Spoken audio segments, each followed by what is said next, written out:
दोस्तों, किसी के भी मन की बातें जानने के लिए 3 तरीके होते हैं, लेकिन इन तीनों तरीकों को समझना अति आवश्यक है। यदि आप इन तीनों तरीकों को समझ लेते हैं तो आप किसी के भी मन की बातें बड़ी ही आसानी से जान सकते हैं, समझ सकते हैं। तो चलिए इसे एक बुद्ध कहानी के माध्यम से समझते हैं कि किस तरह से आप दूसरों की मन की बातें जान सकते हैं, समझ सकते हैं। बहुत समय पहले की बात है। एक छोटा सा गांव था। उस गांव में 2 भाई रहा करते थे। बड़ा भाई अंधा था, जिस कारण वो हमेशा घर पर ही बैठा रहता था, और छोटा भाई खेती किया करता था, लेकिन खेतों में अधिक जानवर आने से पूरी फसलें नष्ट हो जाती थीं, जिस कारण छोटा भाई बहुत परेशान हो चुका था। तभी उसे एक तरकीब सूझी। एक दिन उसने सोचा, खेतों में से इन जानवर को भगाने के लिए क्यों ना मैं अपने बड़े भाई की मदद लूं। वैसे भी बड़े भैया अंधे हैं। अगर वह खेत में बैठे रहेंगे और जानवरों की आहट आने पर वो उन्हें जोर से चिल्लाकर भगा सकते हैं, जिससे हमारी फसलें बच सकती हैं। इसलिए उन्हें मैं खेत में बिठा देता हूं। ये सब सोच विचार करने के बाद उसने अपने खेत में ही एक छोटी सी झोपड़ी तैयार की और अपने अंधे भाई को उस खेत में बिठा दिया और उनसे कहा, भैया, यदि कोई जानवर की आहट आपको सुनाई दे तो आप जोर जोर से चिल्लाना। ये सुनकर वो जानवर यहां से भाग जाएंगे और हमारी फसलें नष्ट होने से बच जाएगी। बड़ा भाई अपने छोटे भाई की बात मान लेता है और वो उस दिन से खेत में ही रहना शुरू कर देता है।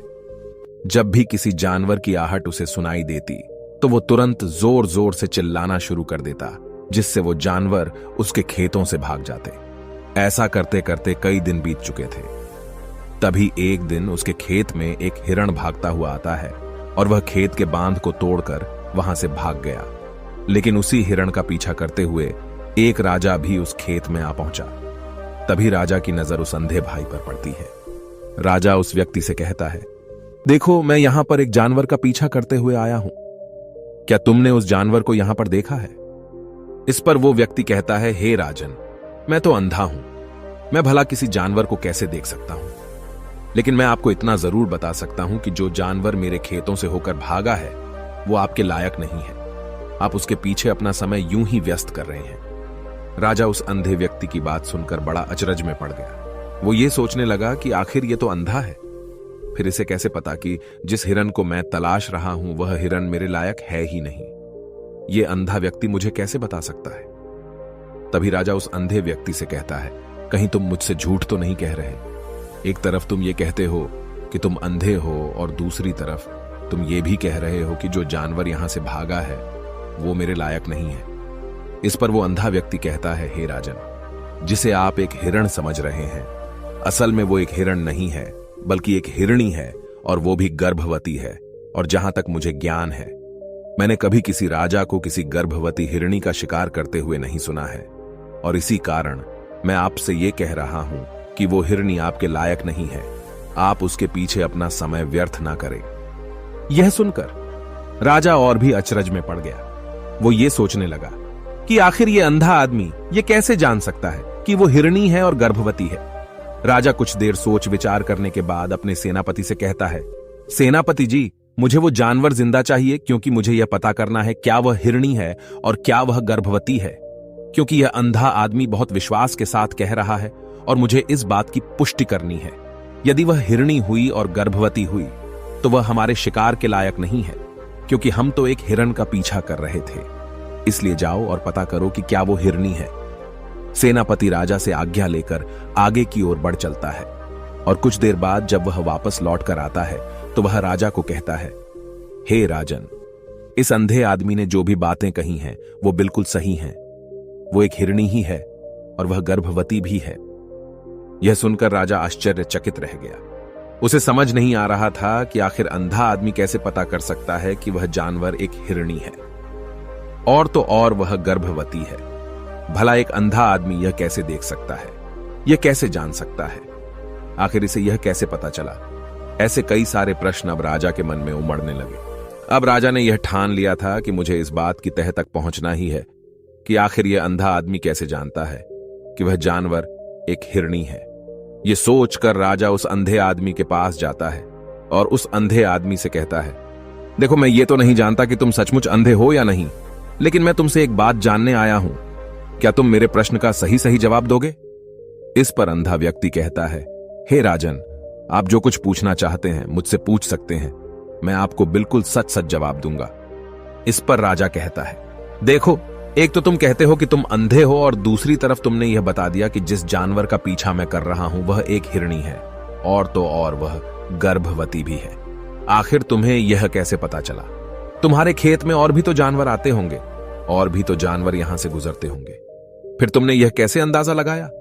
तभी वह अंधा व्यक्ति राजा से कहता है, हे राजन, आप जिस हिरणी का पीछा कर रहे थे वही हिरणी जब मेरे खेत में आई, उसकी रफ्तार और उसके भागने की आहट से मुझे यह एहसास हो चुका था कि यह एक हिरणी है, और मेरे खेत की जो बांध है वह बहुत छोटी है, उसकी ऊंचाई ज्यादा नहीं है।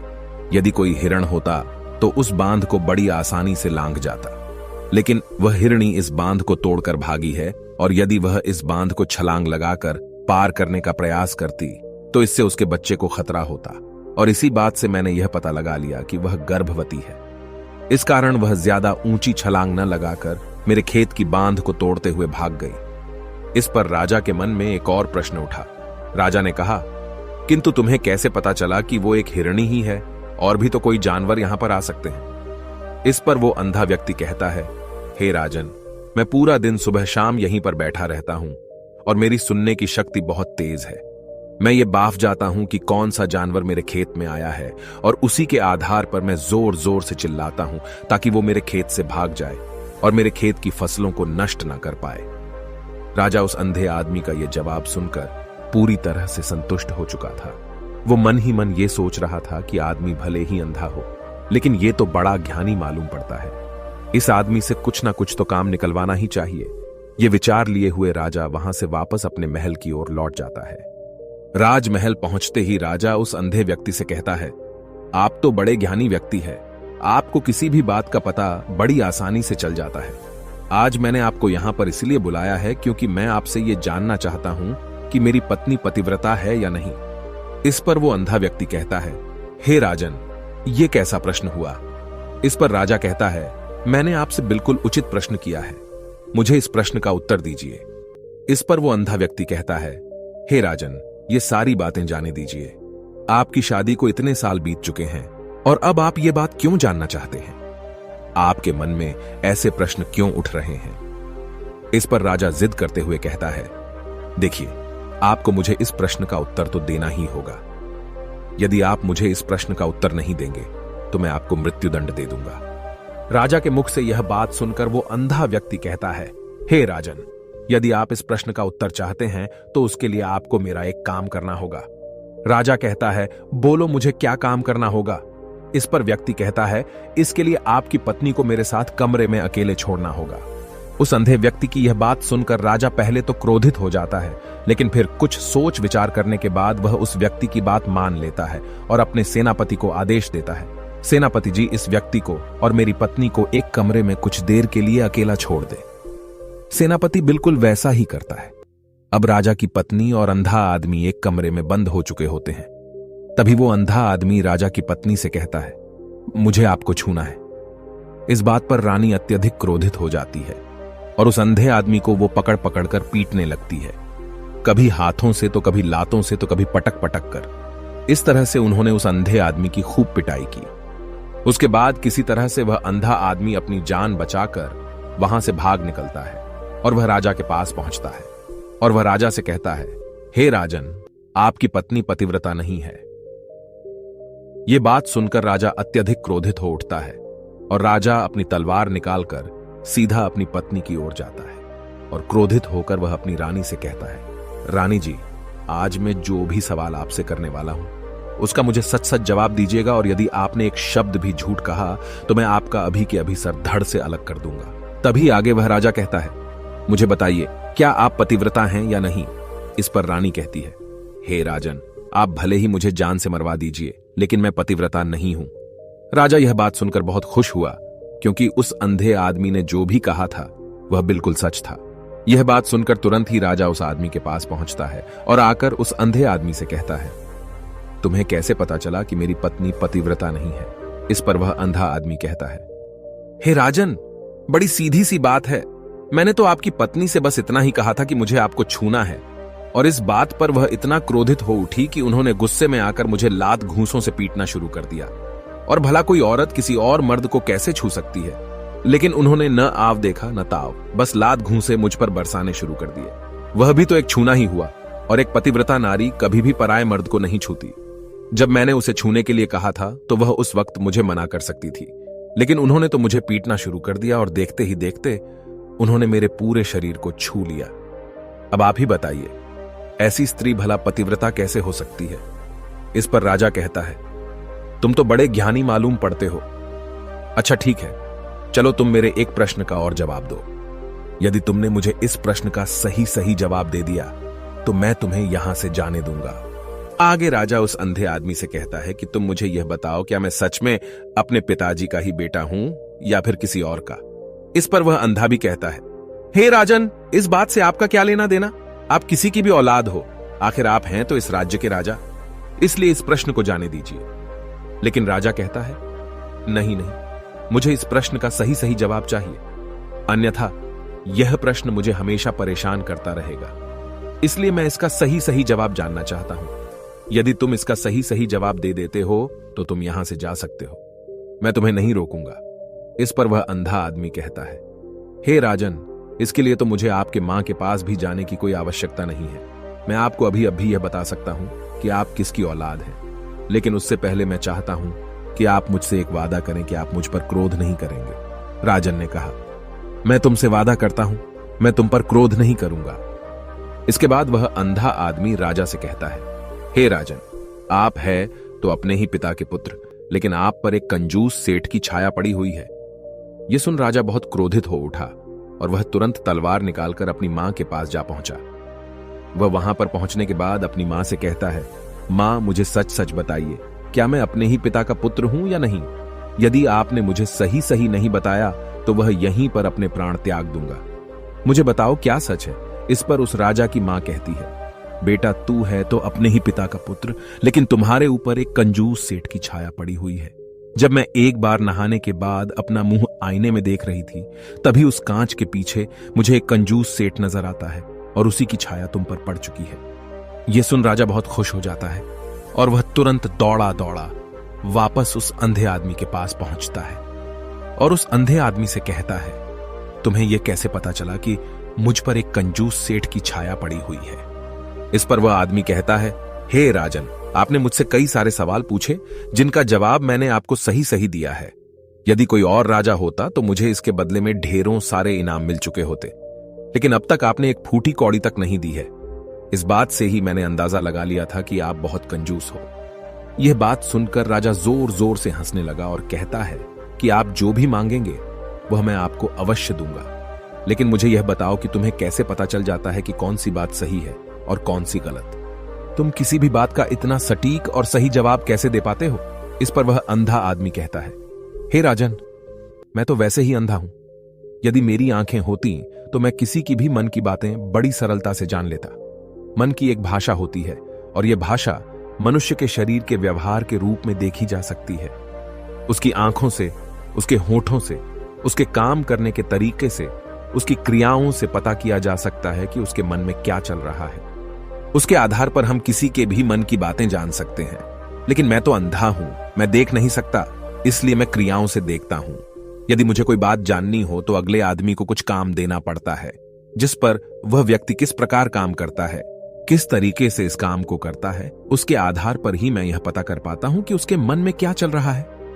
तभी वह राजा कहता है, तो क्या इसका अर्थ यह हुआ कि मैं भी किसी के मन की बातें जान सकता हूं? इस पर वह अंधा आदमी कहता है, हे राजन, अवश्य आप भी किसी भी व्यक्ति के मन की बात जान सकते हैं, किंतु उससे पहले आपको अपने ऊपर काम करना होगा, और वह काम है अपने मन को शांत करना, अपने मन को वर्तमान में लाना होगा, जिसके लिए मैं आज आपको 3 तरीके बताने वाला हूं। और ये तीनों ही तरीके बड़े ही आसान और सरल हैं, किंतु हे राजन, उससे पहले आपको एक काम करना होगा, अपने मन को एकाग्र करना होगा। जब हम अपने मन को एकाग्र करते हैं, अपने मन को वर्तमान में लाते हैं, तो हम दूसरे के मन की बात जान सकते हैं, क्योंकि वह आदमी अभी भी अपने मन में वर्तमान में ही सोच रहा है, और हमें भी मन को वर्तमान में ही लाना होगा, तभी हम उसके मन की बातें जान सकते हैं। यदि हम अतीत में हुई घटनाओं के बारे में सोच रहे हैं तो वह जो अगला आदमी वर्तमान में सोच रहा है, वर्तमान में अपने मन में बात कर रहा है, वह हम कैसे जान पाएंगे? क्योंकि हम तो अतीत की घटनाओं में डूबे हुए हैं। इसलिए किसी के भी मन की बात जानने के लिए सबसे पहले हमें हमारे मन को एकाग्र करना होगा, उसे वर्तमान में लाना होगा। आगे वह व्यक्ति राजा से कहता है, हे राजन, जो 3 तरीके मैं आपको बताने वाला हूं, इन 3 तरीकों से बड़ी आसानी से किसी के भी मन की बातें जान सकते हैं। उसके बाद वह अंधा आदमी राजा से कहता है, हे राजन, जो सबसे पहला तरीका है वह है आंखों पर ध्यान देना। किसी व्यक्ति से बात करते वक्त उसकी आंखों में देखना, उसकी आंखों पर ध्यान देना जो सबसे ज्यादा जरूरी है, क्योंकि आंखें बोलती नहीं पर बहुत कुछ कह जाती हैं। यदि हम किसी व्यक्ति की आंखों के इशारों को समझना सीख जाएं, हम यह जान पाएंगे कि व्यक्ति के दिमाग में क्या चल रहा है, वह क्या सोच रहा है और अभी वह क्या करने वाला है। मेरे पास आंखें नहीं हैं, लेकिन मैंने अपने गुरु से यह विद्या सीखी है, क्योंकि बहुत सालों पहले मेरे पास आंखें थीं और मैं उस वक्त लोगों के मन की बातें केवल उनकी आंखों से ही जान लेता था। इसलिए यदि आप भी दूसरों की मन की बातें जानना चाहते हैं तो आपको भी उनकी आंखों पर गौर करना चाहिए, जैसे कि उनका आकार कैसा है, वह कब, कहां और किधर देख रहे हैं। यदि उसकी आंखें यहां वहां घूम रही हैं, जब आप उससे बातें कर रहे हैं तो वहां वह इधर उधर मोड़ रहा है, कभी ऊपर तो कभी नीचे या कभी आसपास, या फिर उसकी आंखें खुश नजर आ रही हैं या फिर आंखें निराश नजर आ रही हैं, जैसे कि चोर होता है। उसकी आंखों में जब हम देखते हैं तो हमें यह पता चलता है कि अगले आदमी ने कोई गलती की है। ठीक उसी प्रकार जब हम किसी चालाक व्यक्ति की आंखों में देखते हैं तो आपको पता चलेगा कि उसकी आंखों में एक भाषा होती है। एक बहुत ही सीधा और आसान तरीका होता है। यदि आपको यह पता लगाना है कि सामने वाला व्यक्ति आपसे झूठ कह रहा है या फिर सही, तो आपको उसकी आंखों पर ध्यान देना अति आवश्यक है। यदि आपसे बात करते वक्त वह व्यक्ति अपनी आंखें यहां वहां घुमा रहा है, ऊपर नीचे, इधर उधर, दाएं बाएं, हर जगह देख रहा है, तो इसका अर्थ यह हुआ कि वह उस बात से निकलने का कोई रास्ता ढूंढ रहा है, वह कोई झूठ बना रहा है। यदि सामने वाला व्यक्ति आपसे कुछ झूठ कहने का प्रयास कर रहा है तो वह आपसे नजर नहीं मिलाएगा। वह यहां वहां देखेगा, ऊपर नीचे देखेगा, लेकिन वह आपकी आंखों में आंखें डालकर कभी नहीं देख पाएगा, क्योंकि उसे डर है कि यदि उसने आपकी आंखों में आंखें डालकर देखी तो उसका झूठ पकड़ा जाएगा और लोगों को सच्चाई का पता चल जाएगा। और इसी प्रकार कुछ और भी भाषाएं होती हैं। जब आप किसी की आंखों में आंखें डालकर यह देखना शुरू कर देंगे कि उसके हाव भाव क्या है, ठीक उसी प्रकार चेहरे के हाव भाव होते हैं, जिससे हम मन की बातें बड़ी आसानी से समझ सकते हैं और इन्हें भी समझना बहुत जरूरी है। कभी कभी कोई व्यक्ति अपने चेहरे से जैसे आंख, होंठ और बहुत से कुछ अलग अलग व्यवहार करता है। यदि आप किसी व्यक्ति के चेहरे में गौर करेंगे तो आप आसानी से समझ पाएंगे कि वह व्यक्ति निराश है, जब व्यक्ति बहुत उदास है, या फिर वह बहुत खुश है, या फिर उसे कोई बहुत बड़ा दुख है। वह अपने अंदर क्या महसूस कर रहा है, ये सारी बातें हम उसके चेहरे के हाव भाव से पता कर सकते हैं। फिर चाहे इंसान जुबान से कुछ बोले या ना बोले, लेकिन आप उसके चेहरे से सब कुछ पता कर सकते हैं। आगे व्यक्ति राजा से तीसरा तरीका बताते हुए कहता है, हे राजन, इसी प्रकार तीसरी भाषा भी है, अर्थात तीसरा तरीका भी है, और वह है हाथों के इशारे और शरीर का व्यवहार। मन की बात समझने के लिए हमें हाथ के इशारे और शरीर के व्यवहार को समझना बहुत आवश्यक है। कोई व्यक्ति जब बात करता है तो आपने देखा होगा कि वो अपने हाथों को हिलाता रहता है, अपने हाथों से इशारा करता रहता है। बातों के साथ साथ अपना शरीर का जो व्यवहार है, अर्थात बॉडी लैंग्वेज, उसका भी पूरा उपयोग करता है, जिससे हमें यह पता चल पाता है कि वह व्यक्ति हमारी बातों पर कितना ध्यान दे रहा है और उसके मन में क्या चल रहा है। शरीर के व्यवहार को देखने के लिए उसके हाथ मटकाने, शरीर मटकाने और चेहरे पर बार बार हाथ लाने, हाथों का एक दूसरे से मसलना, ऐसी बहुत सी क्रियाएं होती हैं, उस पर हमें ध्यान देना अति आवश्यक है। मन की बात को समझने के लिए हमें शरीर के व्यवहार को भी समझना पड़ता है। यदि हम इन 3 तरीकों को सही तरीके से ध्यान देकर इन 3 तरीकों को अच्छे से समझ लेते हैं तो हम बहुत जल्दी किसी भी व्यक्ति के मन की बातें बड़ी सरलता और सहजता से जान सकते हैं। इसलिए यदि आपको किसी के मन की बातें जानी हैं तो आपको उसकी आंखों पर, उसके चेहरे पर, उसके शरीर के हाव भाव को और उसके हाथों को ध्यानपूर्वक देखना और समझना होगा, जिससे आप यह समझ पाएंगे कि आखिरकार उसके मन में क्या चल रहा है और वह क्या सोच रहा है। लेकिन उनसे पहले आपको अपने मन को एकाग्र करना होगा, शांत करना होगा और अपने मन को वर्तमान में लाना होगा। तभी आप उस व्यक्ति की इन सभी क्रियाओं पर ध्यान दे पाएंगे, उन्हें समझ पाएंगे। अन्यथा आप यदि अतीत की घटनाओं में व्यस्त हैं, भविष्य की योजनाओं में व्यस्त हैं, तो आप उस व्यक्ति के हाव भाव पर कभी ध्यान ही नहीं पाएंगे और न ही आप कभी यह समझ पाएंगे कि आखिर उस व्यक्ति के मन में क्या चल रहा है, वह क्या सोच रहा है। आपने देखा होगा कि ऐसे कई बड़े संत महात्मा हैं जो बड़ी ही शांति से आपको देखते हैं और आपको देखकर ही ये बता देते हैं कि आपके मन में क्या चल रहा है, आप उनसे क्या जानने आए हैं। और इसका सबसे बड़ा प्रमुख कारण यही है कि वह आपको पढ़ सकते हैं, आपको समझ सकते हैं, आपकी मन की बातें जान सकते हैं, क्योंकि उनका मन एकाग्र है, शांत है और यही कारण है कि वह आपके मन की बातें बड़ी सरलता से समझ जाते हैं। यदि आपने अब तक पूरी कहानी को सुना है तो मैं आपसे एक छोटा सा अनुरोध करना चाहता हूं। कृपया इस चैनल को सब्सक्राइब करें ताकि मैं आपके लिए और भी ऐसी ही ज्ञान से भरपूर कहानियां लेकर आ सकूं। नमो बुद्धाय। मिलते हैं एक नई कहानी के साथ अगली वीडियो में।